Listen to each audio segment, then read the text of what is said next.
What's up, Metal Summoners? It is so great to see you guys as always. We really appreciate all the love and so much support that you've shown the show over the years with myself, Angel, Steve, and of course all of the former members of our own personal fraternity, but all of the former members of the Metal Summit. As always, by showing so much love and support to us, you show even more love and support to the amazing artists that we get to talk to, and that's going to continue on tonight as you guys are back on your island of Misfit Toys with myself and with Angel. And we are super duper stoked to get a few minutes to reconnect, with our friend, going back to M3 when you guys saw us talk to him last time. And then we're going to set things up for a little bit more fun down the road. But since he's on the road, we are going to respect everything about his time, and we're just going to jump right into it and have a little bit of fun. Lonnie, Vencent, Bulletboys. Lonnie, an absolute pleasure, brother. It's great to see you again, man. Congratulations are in order, of course, with the Bulletboy shows, but welcome back to the Metal Summit, my friend. Dude, I appreciate you so much. Thank you, brother. Appreciate it. Absolutely, for sure. So we'll jump right into it, just to kind of get the fans caught up and have a little bit of fun in the time that we've got you.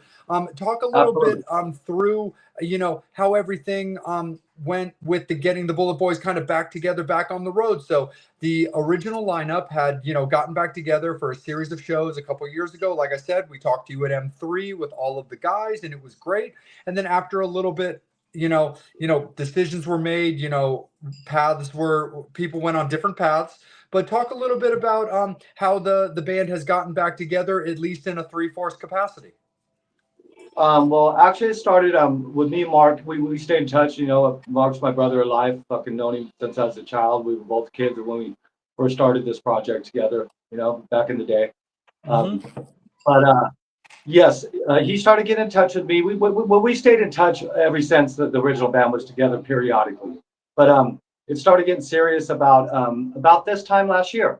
It was about this time where he was wanting me to come back and start playing. And my idea was to get the original band back together. That was the first step, was getting back with him. And we went out and did a bunch of dates, and it was really, we had a great time. We played we did dates with Doc and our brother, from the South Bay. I've been brothers with Don for a long time. We all have. And we did winger dates, and we did a lot of shows with the Warrant. Had so much fun with them. They invite us out for cherry pie. We have a good time. We all sing, and it's so it's been a really good year. So we started in January, and like I said, we've done about probably 25 shows over the course of the last 10 months, and then recently.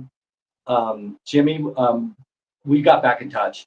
So when we started talking, it started looking like that was an avenue, and we were shooting for the whole thing right at the time. But unfortunately, that didn't work out. But Jimmy is back, and Frankie is on guitar from Atomic Punks, and things are moving really well. So everything's just pretty much gravy right now. We're just all riding on our own, and we're definitely going to be new music coming down the pipe for sure. Awesome. So, looking forward to a good 26 coming up, brother. Absolutely, man, for sure. And I mean, when it comes to like playing those, that music, those albums, so many albums that you were a part of, and then having now, all these years later, getting to put out new music, it's always got to feel so amazing and so gratifying to be able to put out new music in any form with any band. But with all of the Bulletboys history behind it, it's really got to have a different kind. It's got to hit a little bit different for new music under the Bulletboys banner, knowing that you and Jimmy are a part of it, as opposed to albums with other members of the Bulletboys, if you know what I mean. And there's members of the Bulletboys fraternity, like I used that term earlier when I was introducing myself and Angel to the fans watching, that we love. Like Nick Ross was always so good to me. Chad McDonald always treated me like one of his family. So there's members of the Bulletboys family that have always treated me great. But anyway, not to get too far off point, it's got to feel a different type of satisfying to put out new Bulletboys music, knowing that you, Jimmy, and Mark are all involved. Well, yeah, because let's face it, it's always fun to do the hits and the history of the band. But when you're a real artist, which we are all real artists, you want to make new music. It's just part of it. Does it. You make it for yourself first, and then you hope everyone else loves it like you do. You write music to make the hair on the back of your neck stand up. That's how I roll. So it's like you got to be stay creative. It's just it doesn't matter if the legacy's off before or whatever. You've got to have that drive and that persistency and wanting to be great and challenge yourself as a songwriter as well. Absolutely. 100%, my friend. Angel, let's kick it over to you, my guy. Man, just want to say this is fucking awesome to have you. Thank you for coming on. Oh no, my pleasure, bro. Thanks for having me, you guys. Appreciate Always. it. Man, but I mean, M3, when you guys played there, it was just like a love fest. Fans were just fucking happy just to kind of see the band, as we all were. I know we had discussed about back then.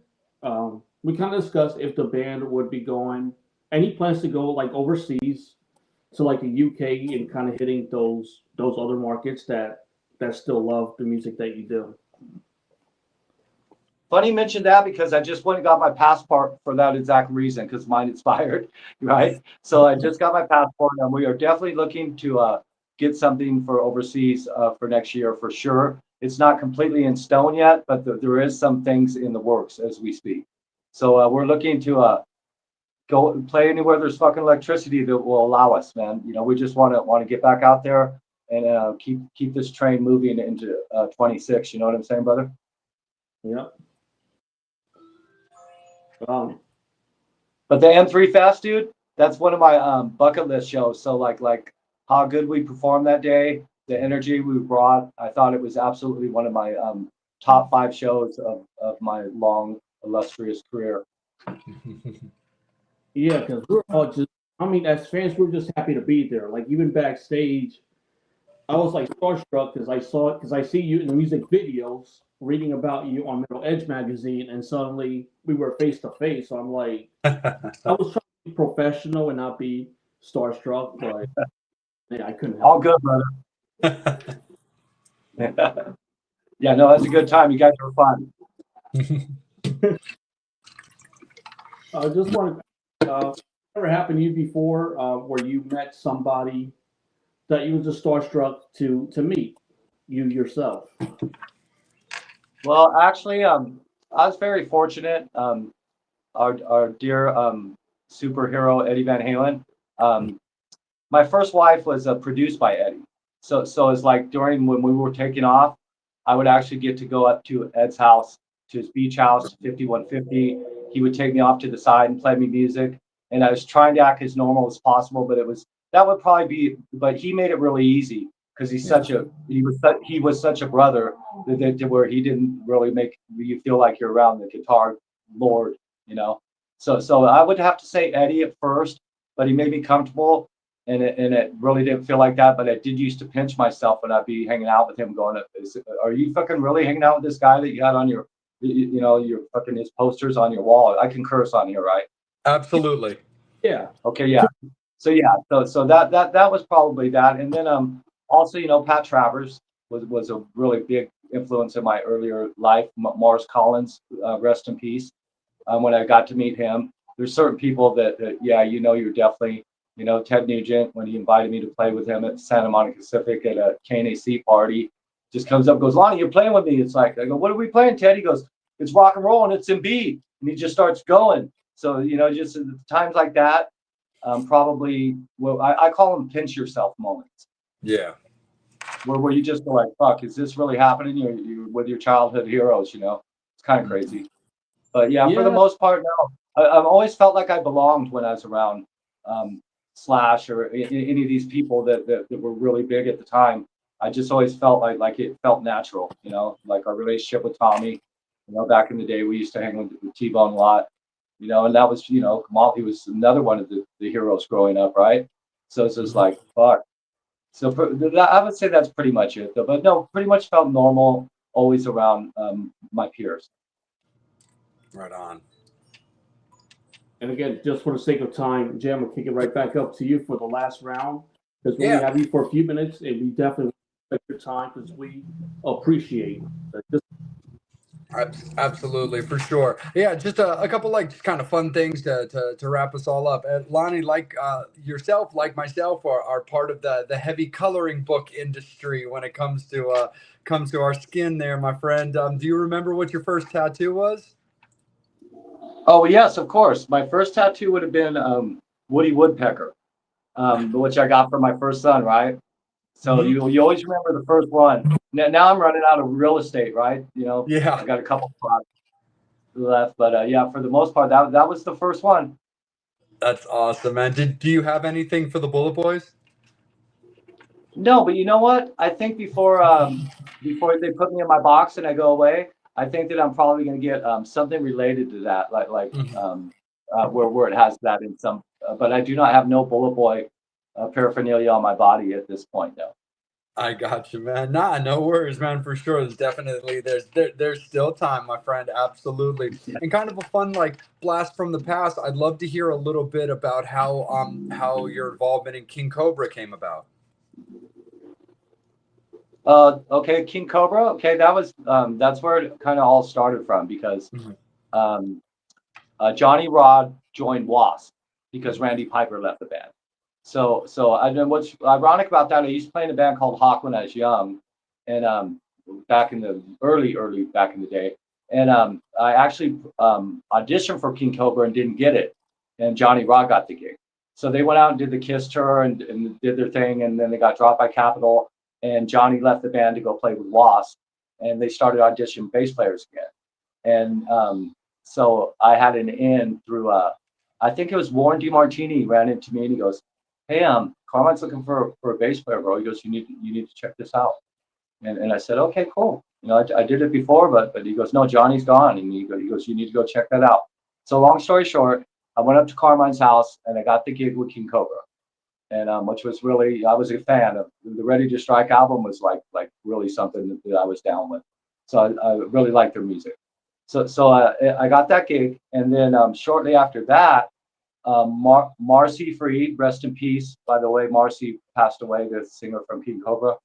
She Oh yeah, passed away, yeah. and so much love. I was so grateful got to be in the presence. A very amazing talent, and may she rest in peace. Like I said, this just happened recently. So getting off that, he was leaving the band, and we had a tour set up to go to Spain. And Carmen goes, "What are we going to do?" And I said, "I know a guy who can sing this shit." And that's when I called Mark Torian, who was on the road with the Aldebarge at the time. Oh, Okay. okay.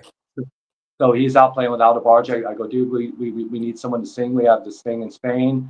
And so I actually brought Mark in. Well, Carmine did because he ran the show, but we brought Mark into King Cobra with Mick and David Michael Phillips and Carmine. And we did the Spain thing. We did a couple more shows. We did a few things in LA, not much more than that. But and that's when we got over to my mom's garage because Carmine started having to do things like Beck Bogart Apathy, and he was doing all these drum clinics. So he go, "You guys just get a drummer and rehearse and write songs while I'm gone, making money." Basically, is what it was about. And so we got Jimmy over to my mom's garage and started noticing a little different magic and started realizing that we needed to walk our own way. And that's Nice. actually how the Bullet Boys started. Was Nick, me, and Mark, and in my mom's garage. And Jimmy, of course, came into the picture. He came down there and never forget it. We had a party in my mom's garage, like one of those good old backyard parties. And Jimmy shows up, and it's the first time us four play together. And we go into Misty Mountain Hop by Led Zeppelin, and like he was playing so hard, he like destroyed this my other buddy's snare drum. And so it's like that's when that's how we were sold on him. So that's kind of like a segue because King Cobra kind of set up us for Bullet Boys. So Right. so I'm so very very thankful for Carmine, and that's how we found Mick, and yeah. So that's pretty much. I gave you the insight on how that whole thing went down. That's awesome, brother, for sure. And then the final thing before we let you go and let you enjoy your evening, get dinner, and all that fun stuff. You talked off the air about, you guys have been able to play about 25 shows so far this year. Based on, of course, what you're allowed to talk about, what can you tell us about how the rest of this year is shaping up, if you're not planning to take it off for the holidays, and what you may be able to talk about for the early part of 2026. Okay, so presently we have three more shows I think on the books. We are it's the 19th with Warren. I think it's in Illinois. I think we have the next day in Saginaw, Michigan, and then we're the next week we're playing the 28th, the final show of the year at the Whiskey A Go Go. So we have three more shows for this year. Okay, here comes my autistic son, Jagger. Say hi, Jagger. Hey, bud. Hey, how you doing? But yeah, Mom, get going. Okay, I'm sorry, bro. 1 second. No, of course. Okay, go ahead. So that's the plan for the rest of the year. Next year looks to be shaping up really well, and that's why I said I would love to do a follow up with you guys, like maybe towards January, you know, where we could catch up on everything that will be into fruition, because there's some really cool shit in the works right now. Sounds great. We can do the end of January, because I'll definitely hit you up. It's the same link and everything. So sounds great, guys. Thank you so much for the love. Oh, Lonnie, it's an absolute pleasure, man. We really appreciate your time. We always appreciate the love that you show us. I mean, we love you, bro. We're super stoked with everything going on with the Bulletboys, the whole camp. Jimmy, Mark, you guys have always been so good to us, and we look forward to talking to you soon, man. We'll have some more fun. Sounds great, guys. Have a great night. Absolutely. Take care, man. Okay, bros. Bye-bye. Right on. Take care. Bye-bye.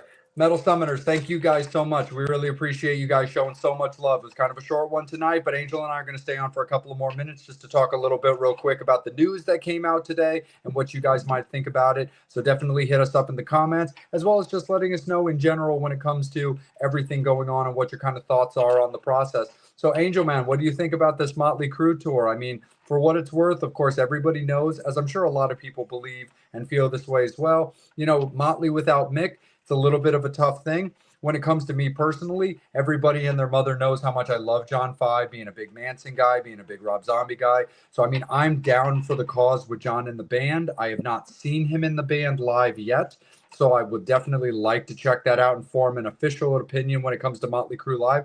But when it comes to Motley Crue just live in general, dude, I mean, I'm always down for the cause, dude. What do you say? I wish they would bring out, like I said, I know they're bringing out Extreme. I forgot who else they're bringing out. Tesla. Damn. It's Tesla. Right. All good, but bring out some newer bands. Mm-hmm. Just to kind of get the exposure. For sure. Promoters, I get it. They got to make their money, but if you bring out these new bands, those are going to be the new bands that you're going to be counting on 10, 20 years from now to bring revenue. For sure. No, and it's interesting with that too, man, because like I definitely feel that way, and you're 100% right in what you say, because like, it's weird. It's weird when, not you, I just mean the overall industry, when they're like, well, the promoters got to make their money. Of course they do. And we're all for that. But the fact of the matter is this, is that Motley Crue is going to make you your money, as long as you don't, half-ass the design of the tour and make sure that you're taking yourself up to take shots at bad things, with poor sound, poor lighting or whatever, you're going to make your money. And again, the other bands on the tour don't really have as much to do with the promoters as they do with the actual bands that choose who's coming out with them, because that's a record label management type thing. But I'm definitely with you on that. Like friends of ours in Kick and Valentina, who we always love to talk to the fans about, can definitely hold down their own when it comes to being on stage, performing to that type of a crowd, because they've done it a million times, especially overseas with those festivals that they play. I do appreciate the fact that Motley took out, oh, damn it. Fuck me. It was on the stadium tour. I just had it. Their name starts with a C. I forget.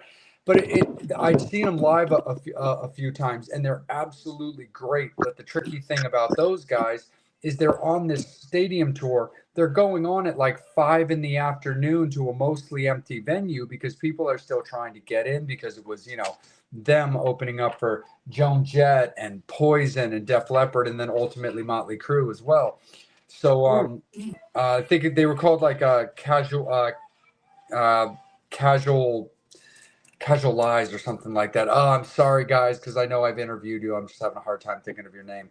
But anyway, stuff like that. But even if they found a way to do it into different kinds of tiers, like for example, a band who I love that plays to huge crowds already, but would still work as a better overall bridge would be a band like the Black Veil Brides.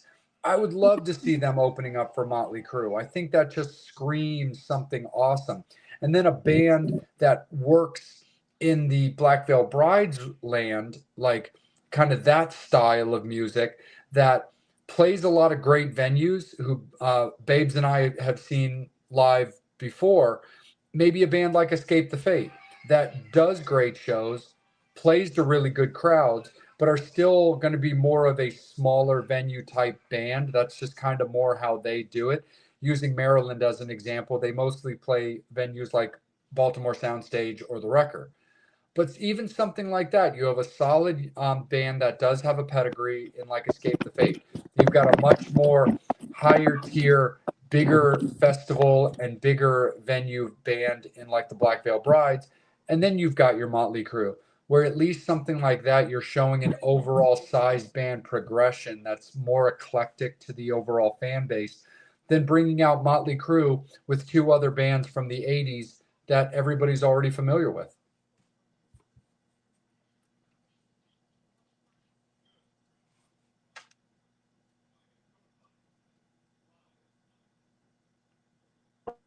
Lonnie wants to link to the interviews. Just sending, What do you say, buddy? which is really cool. No, Lonnie wants to link to the interview. Oh, hell yeah. So I'm not ignoring you. That's why I'm just. No worries, buddy. Absolutely. But yeah, I mean, that's just kind of the way that I look at it. I mean, don't get me wrong. Certain promote. Yeah, for like a couple more minutes. We're just. I mean, I would have preferred Motley Crue and Tesla because Extreme can do it on their own touring. I mean, they're still touring by kick-ass record that they put out. So Extreme could have easily gone out on tour, taken out a couple of bands, and that third spot, Motley Crue could have given it to somebody that is really up and coming. Sure. So I definitely agree with you on something like that because we've talked about this a bunch. For any of the fans that are watching right now that haven't heard this conversation, like I'll say, again, it was like when Babes and I went out for the, Kiss the Kiss farewell tour. There was a opening band called Amber Wild. They were great. They'd only been together since like January. Their sound was great. I liked their style. They all played really well, and the vocals were crisp. But the fact of the matter is, anybody who's not familiar with Amber Wild, that's Evan Stanley's band, as in Paul Stanley's son's band. And look, do I think they were great? Yeah. Do I think they sounded awesome? Sure did. But look, the fact of the matter is, I'm not gonna go like ooh la la for an opening band on this giant tour that, no disrespect to them, was more of a gift. Again, they had to be able to bring it, and they did. But you're not really going to change me from my opinion of that when it comes to like that band being chosen, as opposed to another band, an up and coming band that you could really give a proper boost to. And that's the thing that's just kind of a little bit of a bummer, It's just like, come on, guys, like Motley Crue's going to make you your money. Right. Motley, you were given, remember, because it's like Motley, you were given a chance as well. You built up a good reputation on the Sunset Strip, playing all those venues with all those crazy shows, the Troubadour and whatnot. Trust me, I get it. But you still had big bands that gave you guys a shot before too. And the main reference to that would be the late great Ozzy, because he's really the first band that really got Motley in front of those type of crowds. Well, you think about the Ozzy tree. Let's look at it. Mhm. They took like they took out Metallica. Mhm. He could have gone as for the guitar slot. He could have gone with a veteran. Yep. He brought Zach Wild, who is still around today. Yep. If it wasn't for him doing that, who knows what would happen with Zach Wild? He may have joined another band, but it was Yep. Ozzy. We've got to give him the credit for giving him a career where we're still enjoying him now. Now he's in Pantera. Yep. I mean, So we probably still have Black Label Society, but do we have Black Label Society on the level that they're at now? Possibly not. Maybe so. he probably would have to grind his teeth a little bit longer. Mhm. But Ozzy went with him. So I think with the promoters, please bring out Yeah. more bands. We get Absolutely. you don't this triple bill. I love it, but come on, two bands would have been good with that third slot going to another band that is up and coming. Yeah. Another couple of bands Or, behind. yeah. Or even something like this.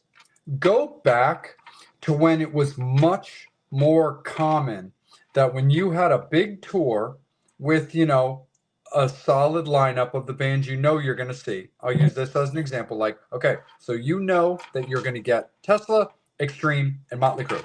Cool. Yeah. You know the dates. They're playing these dates in these cities. You know when the tour is going to happen. So you have the time to prepare. I want to see more of these bigger tours go back to doing the little battle of the bands stuff that you've been a judge for before. I've been a judge for stuff like that before. But give kind of like the old school, like Battle for Warp Tour or that old MTV show, Battle for Ozfest. And I'm saying that loosely. I'm not talking about having like 15 fucking bands like come out for it, but do something simple. Have whatever, like the top two promoters that are playing, the top two promoters that are in whatever city, have them each do a show on whatever date they choose with like 5 bands. Whatever band wins that show and whatever band wins the other show, have them do whatever show they need to do, or have like whatever the top 2 bands from the first show, the top 2 bands from the second show, have that finals show, and whoever wins it, they get to open for the Motley Crue tour for whatever 20 minutes or 30 minutes right before Tesla or right before Extreme, just because I don't know who's going on first. I think it's Tesla, but I don't know. But anyway, then have a local band win, or a localish regional person be able to open for that tour in every major city. And look, if nothing ends up coming from that band who plays those shows, then maybe it's on them or whatever. But the fact of the matter is, you're showing the love to the world, to the community. You're giving them the platform and the opportunity to prove to a very large, room full of people, like stadium type thing full of people, that they might be worth, following up and watching. And now all of a sudden you have this band who at the time maybe was only playing for 100 to 200 people. Now all of a sudden they can play shows where maybe 3 to 500 people show up because they had that exposure. It just kind of is what it is. But yeah, I wish that promoters and just management, when they're putting together tour packages, would take that more into consideration. But I would absolutely love to see more opportunities for bands to fight, to perform for these bigger bands, if they're going to consistently not pluck an obscure band just out of the ether. Dude, at least give them the opportunity to fight it out. All right, but you know what? I'm going to give credit to, and again, I thank these people. Curtain Call Records, Absolutely. for what they do, because what they do is they sign bands, they helping them, they pushing them, and the guy's a freaking machine. The guy will hit me up at 1 or 2 in the morning. Hey, can you interview this band or that band as well? Yeah. And And there's other people. Rock Avenue Records, Pavement Entertainment. Yeah. They're the ones that are signing new bands and giving them a shot at the spotlight, and they're running with it. They're coming on our, which is awesome. We're not on the road. Lucius Grandeur was on Jennifer Hudson's show. How fucking awesome is that? Exactly. Yep. Yeah, seeing Siren and Archangel, down at the Jennifer Hudson show was the coolest fucking thing, dude. Yes, we're like, damn. Yeah. And we love seeing people move on to bigger. Absolutely. Just complete onwards and upwards. And speaking of bigger stuff, Jay, I don't want you to get killed, so definitely want you to enjoy Megan's birthday. Absolutely. No, 100% for sure. Yeah. So Metal Summoners, we are going to call this one off, but look forward to our upcoming announcements at the beginning of 2026 for when we have Lonnie back on the show. Thank you guys all so much for tuning in and hanging out with myself and Angel and, of course, Lonnie. We can't wait to talk to him again. You guys know that we've had Jimmy on the show. And, of course, we had the full lineup of the OG Bulletboys a couple years ago when Angel and I were covering them at M3 when it was our core four. But Metal Summoners, we appreciate you guys so much. Thank you for supporting Lonnie and everything that he and the Bulletboys are doing. Thank you of course, for supporting myself and Angel here at the Metal Summit and listening to us do a little bit of Motley Crue talk as well. But we are going to call it an evening so that everybody can relax and myself and Babes can enjoy the rest of her birthday. So make sure that you guys please are following the Bulletboys on all of their social medias for everything that they've got coming up. They got shows to close out this year. They got 3 of them. You heard it from Lonnie. And make sure that you're following their socials and their website for when they start putting out the shows that they're doing in 2026, because you're definitely not going to want to miss this. Follow Angel Alamo78 on Instagram. You can also be found on Facebook as well. You can find me on Instagram at salem.vampire, but you can also find me under that moniker on Facebook as well. And of course, our beloved Psycho Steve at psychostevepresents.com or the real Psycho Steve on Instagram. Please make sure that you're following, liking, and subscribing to the Metal Summit on Facebook and YouTube.